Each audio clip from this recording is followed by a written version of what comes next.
Ekitongole ekivunaanyizibwa ku bibalo mu ggwanga Uganda Bureau of Statistics UBS olwaleero kifulumizaayo kyakakungaanyaawo ku kubala abantu okwakakomekkerezebwa. Mu kubala kuno basobola okubala amayumba obukadde 11 okwawukanako n'okubala okwasembayo mu 2014 bwe babala ennyumba obukadde 7 mu emitwalo 2. Okubala omuntu omu mu Uganda kwatutte average $1 n'obutundutundu 9. Kitulaga nti population ekyeyongera okukula ku speed neneko ku mulundi guno ng'ekuze ku speed ya 2.9 nti population eno esingamu baana. Mu kiseera kino ku byakabalibwawo bannayuganda bali obukadde 45 mu emitwalo 93 mu 1546 nga ku bano kuliko abakazi obukadde 23 mu emitwalo 44 mu 16 ate bba abasajja nga bali obukadde 22 mu emitwalo 49 mu 1503. Banira bakutuddwamu okusinziira mu bitundu mwe bava nga Buganda yesinga abantu n'obungi bwa bukadde 11 mu emitwalo 11 mu 13,592. Acholi erina abantu obukadde 2 mu emitwalo 4 mu 7,118. Ankole erina abantu obukadde 3 mu emitwalo 6 mu 747. Bukedi erina abantu obukadde 2 mu emitwalo 37 mu 6 mu 744. Ate yo Bunyoro erina abantu obukadde 2 mu emitwalo 79 mu 12 mu 1223. Busoga erina abantu obukadde 4 mu emitwalo 37 mu 12 mu 349. Ate yo Elgon erina abantu obukadde 2 mu emitwalo 21 mu 6 mu 221. Ekaramoja wali abantu akadde kamu mu emitwalo 45 mu 1208 mu 38. Kigezi erina abantu akadde kamu mu emitwalo 77 mu 9 mu 694. Ate yo Lango erina abantu obukadde 2 mu emitwalo 56 mu 7 mu 518. Teso erina abantu obukadde 2 mu emitwalo 46 mu 1203 mu 44.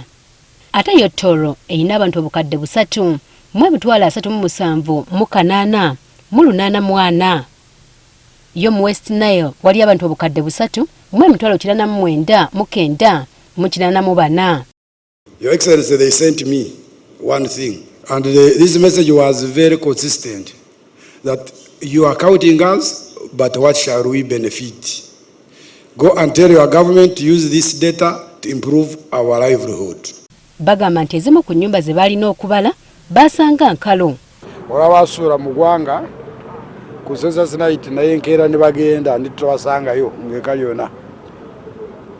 Olona balala abato ababeera mu mayumba bokka ne bagenda kukola emirimu ku makya abakomawo olw'eggulo abo titwabafuna.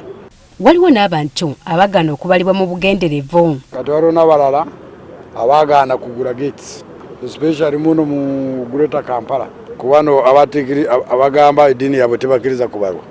Era natubulidde n'okumu ku kusoomoozebwa kwe basanga mu kubala abantu kw'omulundi guno. Twakola sensa mu budde bw'enkuba kati twafuna landslides eyo Buduuda naye kutuukayo kyatutwalira bbanga ne Bunyangabo n'ebitundu birala.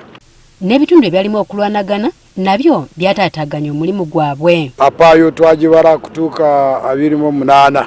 Awaliyo ebitundu mu kitundu kya Ajumani waliyo health centers n'amasomero oka. Waliyo ne Palaro ya Guru ne Amuru naye bagirwanira. Waliyo Nyamisingiri, Ntoroko. Ku mukolo guno omukulembeze w'eggwanga kwasinzidde n'akubiriza bannayuganda okwongera okuzaala. The idea being that if you have gotten one child, if he dies, what do you do?